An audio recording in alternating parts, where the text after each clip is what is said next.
디모데후서 3장 10절부터 17절을 가지고 성경은 이라는 제목으로 말씀을 드리겠습니다.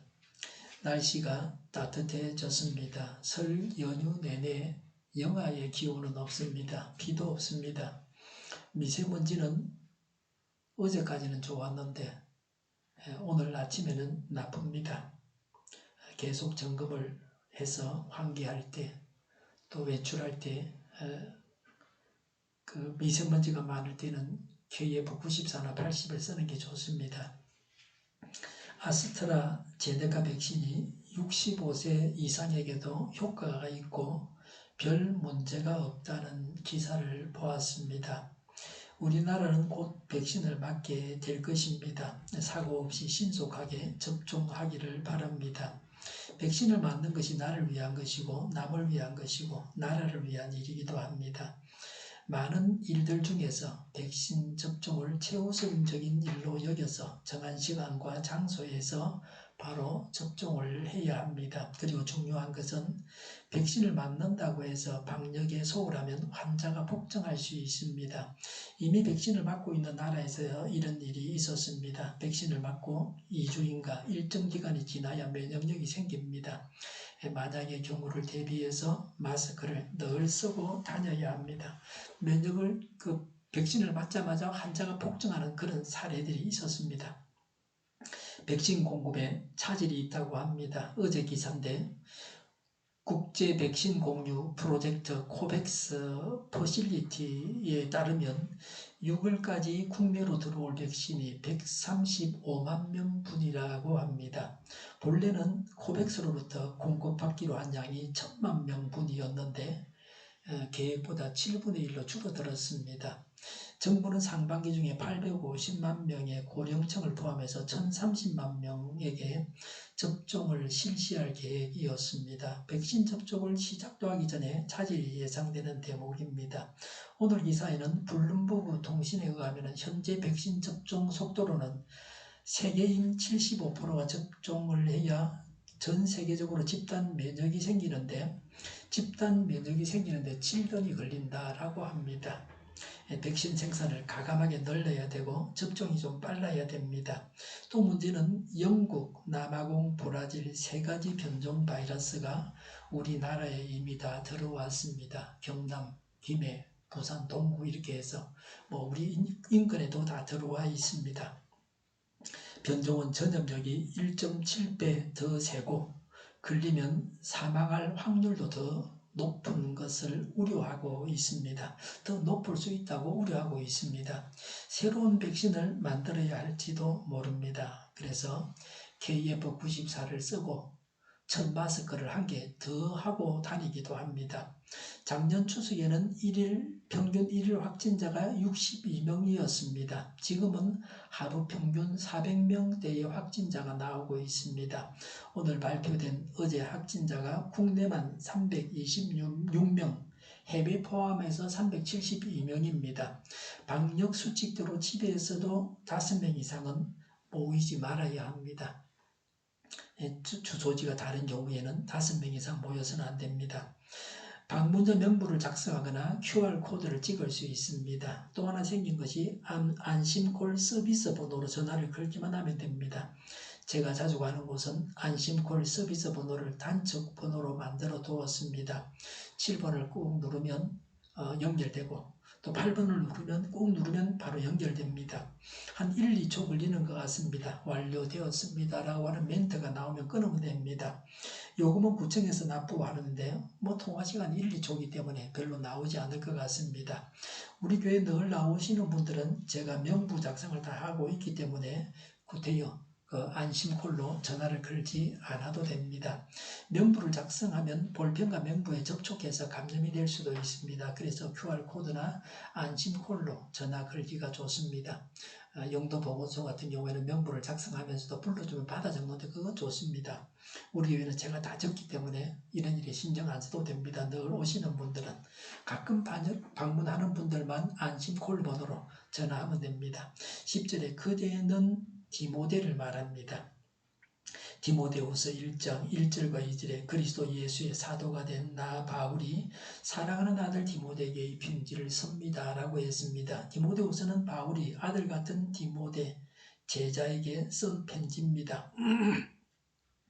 표준 세번에게 제목을 마지막 부탁이라고 했습니다. 바울이 디모데에게 하는 마지막 부탁의 말씀입니다. 하나님 안에서 천국길을 잘 가라고 이 말씀을 통해서 바울이 우리에게 권면하는 말씀입니다.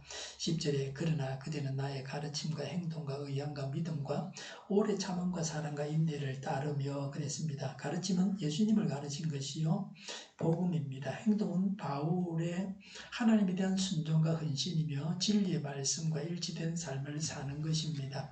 가르침을 받고 행동하는 대로 따라해야 합니다. 예수님은 우리의 최종 목표입니다.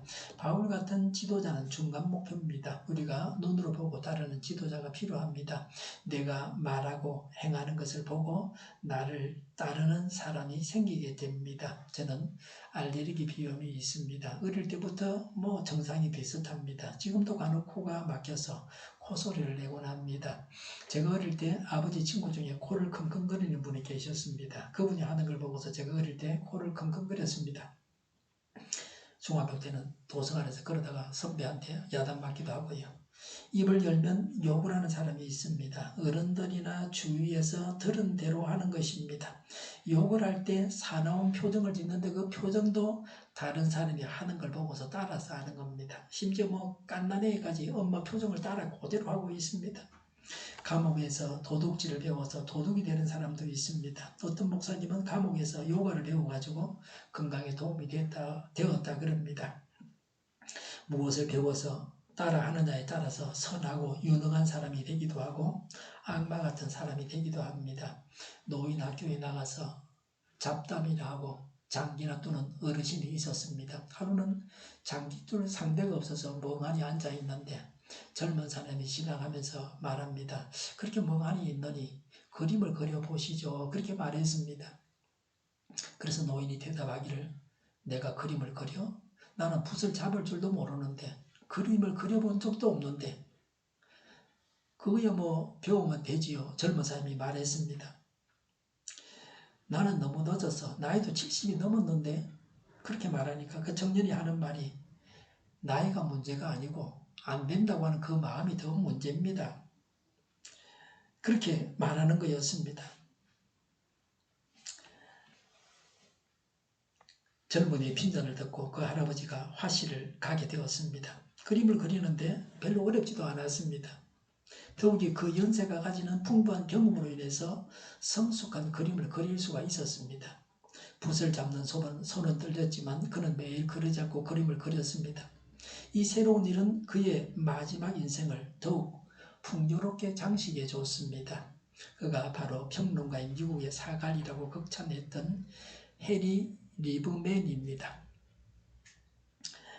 그는 이후에 많은 사람들의 격려 속에서 죽을 때까지 수많은 그림을 남겼습니다. 101살에 22번째 전시회를 마지막으로 삶을 마쳤습니다. 60이 넘은 할머니 두 사람이 있었습니다. 한 사람은 인생이 덧없이 끝나가고 있다고 생각하고 애인을 구하는 데 에너지를 사용했습니다. 그러나 다른 한 사람은 등산하기 좋은 나이가 됐다고 생각을 하고 산을 오르기 시작했습니다. 66세에 그녀는 북미에서 가장 높은 산 4,797m의 휘트니 산을 올랐습니다. 91살에 일본의 후지산 4,955m 정상에 올랐습니다. 그녀는 81세부터 90세까지 10년 동안 97개의 봉우리를 올랐습니다. 이러한 그녀를 기려서 캘리포니아주 입법부는 1991년 휘트니산 봉우리 하나를 그녀의 이름을 따라서 크룩스봉이라고 이름을 붙였습니다. 94세였을 때 18살 소녀의 심장과 같은 폐를 가졌다는 진단을 받았습니다. 그녀의 자서전 인생의 산을 정복하다에서 이렇게 말합니다. 사용하지 않는 근육은 쇠퇴합니다. 힘을 받지 않는 뼈는 미네랄을 잃게 되어 약해지게 됩니다. 둔해졌다는 것은 그녀의 몸이 민첩한 관리를 필요로 하고 있음을 말해주는 것입니다. 라고 했습니다. 넘어져서 부러져서 뼈가 부러졌다. 그래 되면 가만히 있어야 됩니다. 중요한 것은 가만히 있다 보면 근육이 다 죽는다 하는 것이 문제가 됩니다. 특히 고관절이 부러지면 가만히 누워 있어야 됩니다. 치명적입니다. 그러다가 노인들은 돌아가시는 겁니다. 움직이고 근육이 있어야 되고 근육을 살려야 되는데 그걸 못하면 사망에 이르게 됩니다. 연세대학교 철학과 교수였던 김영석 교수님은 젊은 시절에 고생을 많이 하셨는데 사람들이 자기를 보고 복받은 사람이라고 그런다고 했습니다. 그분은 만약 인생을 되돌릴 수 있다 해도 젊은 날로 돌아가고 싶지 않다고 했습니다. 젊었을 때는 생각이 얕았고 행복이 뭔지도 모르고 살았다는 겁니다. 지나고 보니 인생의 절정기는 철없던 청년 시기가 아니었고 인생의 매운맛 쓴맛 다 보고 나서야 행복이 뭔가를 알게 되었다는 겁니다. 무엇이 소중한지를 진정으로 느낄 수 있는 시기는 70대 중반, 60대 중반에서 70대 중반까지였던 것 같다고 했습니다. 그래서 다시 돌아갈 수 있다면 60세로 돌아가면 좋겠다 그랬답니다. 가능하면 몇 살 정도 살고 싶으냐는 질문을 받는다면 정신적으로 성장할 수 있고 다른 사람에게 도움을 줄 수 있을 때까지 사는 것이 가장 좋다고 하셨습니다. 나이가 드니까 나 자신과 내 소유를 위해서 살았던 것은 다 없어집니다. 남을 위해서 살았던 것만이 보람으로 남습니다. 사랑이 있는 고생만큼 행복한 것은 없습니다. 가장 불행한 것은 사랑이 없는 고생입니다. 오래 살기 위해서는 건강, 경제적 능력, 친구가 필요합니다. 그런데 친구는 너무 가까이 할 필요는 없습니다. 친구들이 하나 둘 먼저 떠나가게 되는데 몸과 마음도 친구가 떠나가게 될 때 약해지기 때문입니다. 친구를 가까이 하고 싶다면 친구를 잃는 슬픔까지도 이겨낼 줄 알아야 됩니다.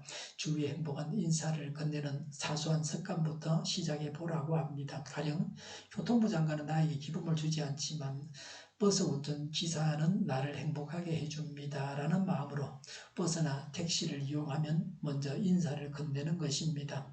100세까지 사는 게 무섭다라고 말하는 사람들이 많습니다. 여러분은 100세까지 무슨 재미로 살고 싶으십니까? 많은 사람들이 자신들의 나이가 너무 많아서 무엇을 새롭게 시작할 수 없다고 합니다. 그러나 오히려 남은 시간이 더 많을지도 모릅니다.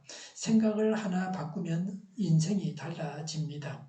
아무리 늦게 시작해도 시작하지 않는 것보다는 낫습니다. 내가 다 먹지 못해도 나무를 심는 것은 좋은 일입니다. 노인이 심었다가 자신이 그 열매를 따먹기도 합니다. 무언가를 심어야 합니다. 그리고 배우고 익혀야 합니다. 의향은 바울의 삶의 목표로 땅끝까지 복음을 전파하는 것입니다. 그리스도인은 이런 목표가 확실합니다. 오래 참음과 인내는 같은 것인데 구분한다면 오래 참음은 하나님께서 죄인에 대해서 오래 참으셨듯이 사람들의 행위에 대해서 오래 참는 것입니다. 남을 두들겨 패서 망하는 사람이 있습니다. 참아야 됩니다.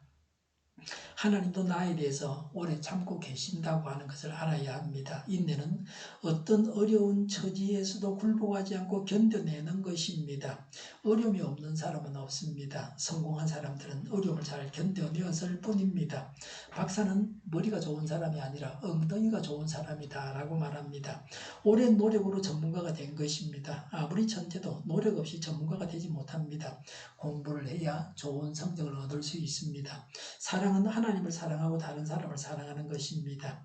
자녀도 부모도 배우자도 사랑해야 합니다. 자녀를 사랑하지 못해서 실패한 사람도 있습니다. 자녀를 죽여서 감옥 가고 부모를 죽이고 배우자를 죽여서 처벌받는 사람들도 있습니다. 인내함으로 사랑하고 친절하고 선행함으로 기도함으로 믿음직함으로 적당한 선에서 멈춤으로 좋은 관계를 맺어서 사랑해야 합니다. 사랑하기에도 시간이 부족합니다. 남을 돕고 살려서 사랑해야 합니다. 기뻐하고 즐거워함으로 자신도 사랑해야 합니다. 우울하고 슬퍼하고 괴로워하는 것은 자기 자신을 죽이고 자신의 정신 건강을 죽이는 것입니다. 내가 기뻐하기로 작정하면 기쁘고 행복합니다. 내 몸에 좋은 것만 먹으면 내 몸을 사랑하는 것입니다. 술 먹고 담배 피우면 내 몸을 병들게 하는 것입니다. 죽으려고 작정하는 사람은 자기 몸에 나쁜 걸 먹으면 됩니다. 나 자신을 죽이고 미워하는 것입니다. 바울은 믿음과 오래 참음과 사랑과 인내를 친히 행동으로 모든 사람에게 보여준 좋은 선생이었습니다. 우리도 바울과 같은 선생이 되어야 합니다. 남이 보고 따라할 만한 사람이 되어야 합니다. 11절에 안디옥과 이고니온과 루스드라에서 내가 겪은 박해와 고난을 함께 겪었습니다. 나는 그러한 박해를 견뎌냈고 주님께서는 그 모든 박해에서 나를 건져내셨습니다. 라고 했습니다. 사도행전 13장 50절과 51절에 비시디아 안디옥에서 바울이 복음을 전하다 유대인들에게서 쫓겨났습니다. 사도행전 14장 2절부터 6절에 이고니온에서 유대인들이 이방인들을 선동해서 바울에 대해서 악감정을 품게 해서 돌로 치려고 하자 바울이 도망을 쳤습니다.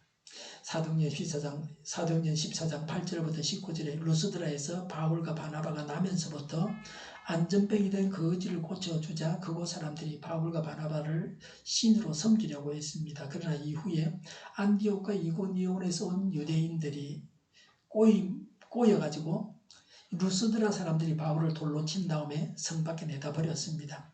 바울의 제자 디모데는 이 당시 에베소 교회에서 거짓 교사들과 영적 싸움을 싸우고 있었습니다. 이런 디모데에게 용기를 북돋워 주기 위해서 바울 자신이 당했던 박해를 언급했습니다. 오늘 우리에게도 박해가 있습니다. 성경대로 말하고 살면 핍박을 받는 세상이 왔습니다. 마지막 때에 마귀가 잡아먹을 자를 잡고 있습니다. 국가적으로 교회를 핍박하는 세상이 되었습니다.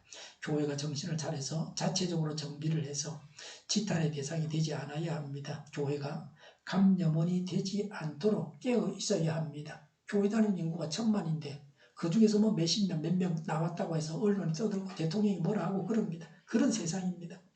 12절에 그리스도 안에서 경건하게 살려고 하는 사람은 모두 박해를 받을 것입니다. 라고 했습니다. 명목상의 그리스도인은 이름만 교회에 걸어놓고 자기 마음대로 사는 사람입니다. 이런 사람은 세상에 속하여 살기 때문에 세상이 미워하지 않고 그래서 고난당하지 않습니다. 그러나 믿음으로 살고자 하는 사람은 예수님이 핍박을 받으셨던 것과 같이 고난을 당합니다.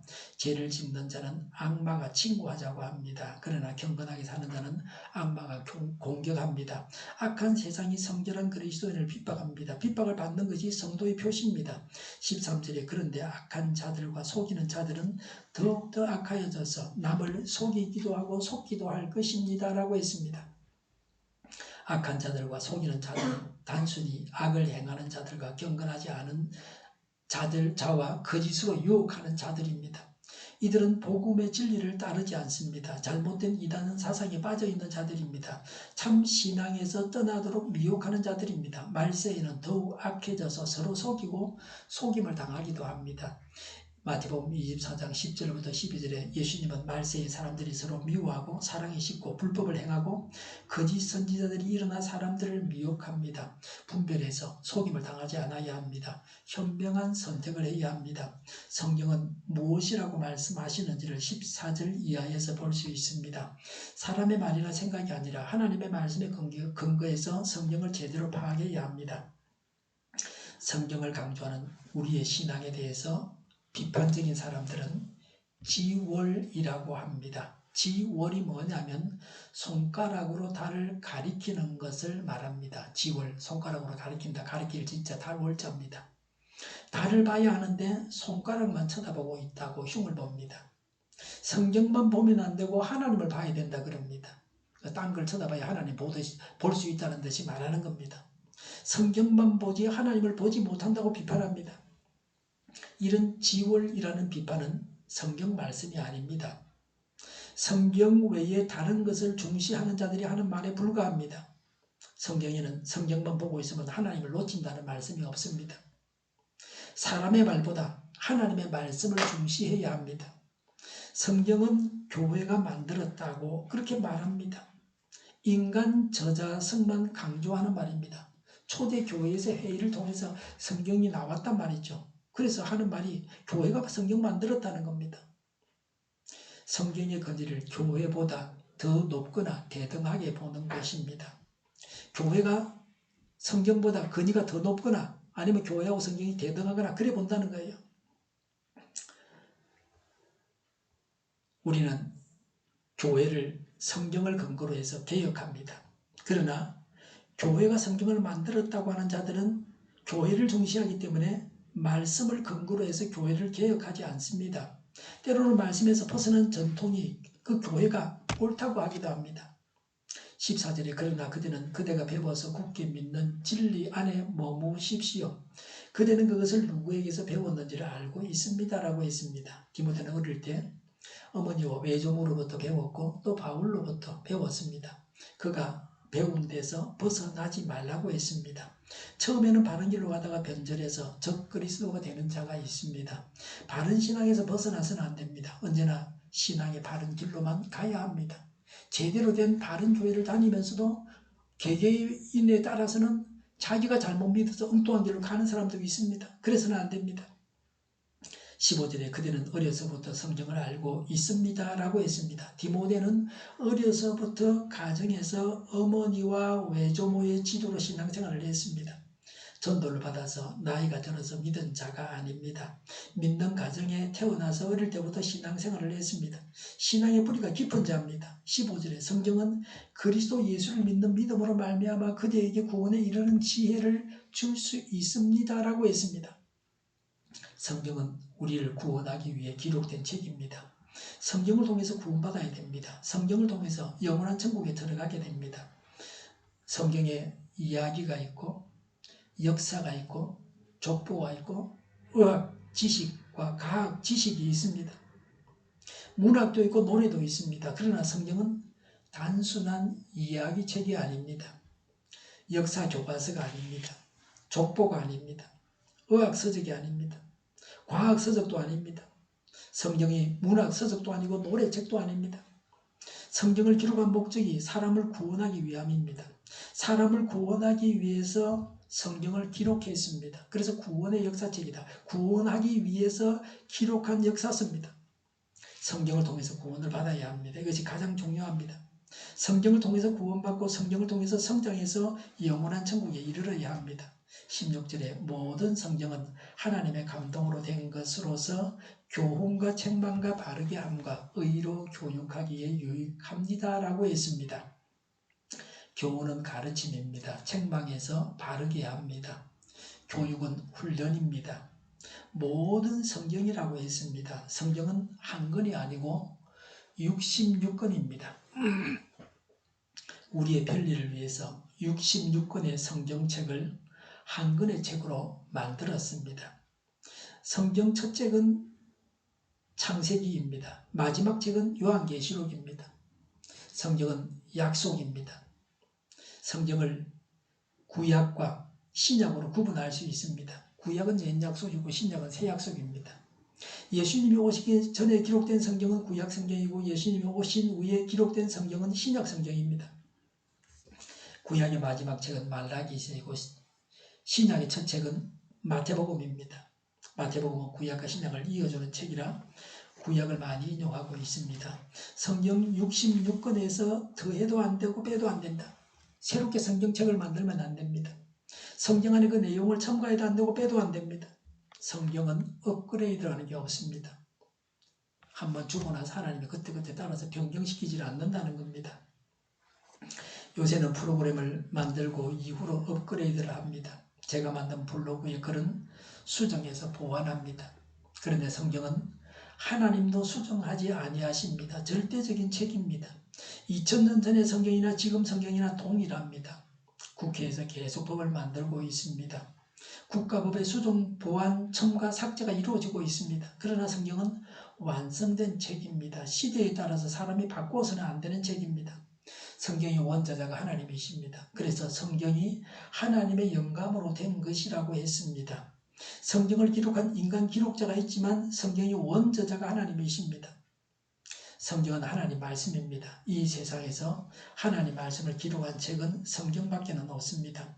17절에 성경은 하나님의 사람을 유능하게 하고 그에게 온갖 선한 일을 할 수 있게 하는 것입니다 라고 했습니다. 성경을 통해서 철저하게 가르침을 받고 훈련된 사람만이 모든 선한 일을 하는데 적합합니다. 성경을 통해서 하나님의 사람이 되고 하나님의 일꾼이 되어야 합니다. 그래서 성경은 우리에게 매우 중요합니다. 성경을 읽고 공부하고 암송해야 합니다. 기도할 때에도 성경을 읽으면서 기도하면 최선입니다. 성령께서 일하실 때에 우리가 성경을 보고 있으면 우리를 바른 길로 인도하고 성경 말씀에만 매이지 않고 하나님에게 집중하게 만드시는 것입니다. 성경이 하나님의 약속입니다. 하나님의 약속을 붙잡고 하는 기도는 반드시 응답을 받습니다. 그래서 성경을 부여잡고 기도해야 합니다. 기도를 많이 하는데 별로 도움이 안 되는 경우는 성경 없이 기도만 하기 때문입니다. 성경을 무시하고 성경을 모르고 성경대로 하지 않으면서 기도하기 때문입니다. 성경은 기도에 대해서도 가르쳐주고 있습니다. 성령 하나님은 지금 우리에게 일하십니다. 지금은 성령님께서 주도적으로 일하는 시대입니다. 물론 성령님은 불신자를 통해서도 말씀하실 수 있으십니다. 겸손하고 하나님께 열린 자들은 어떤 누구를 통해서도 하나님의 말씀을 들을 수 있습니다.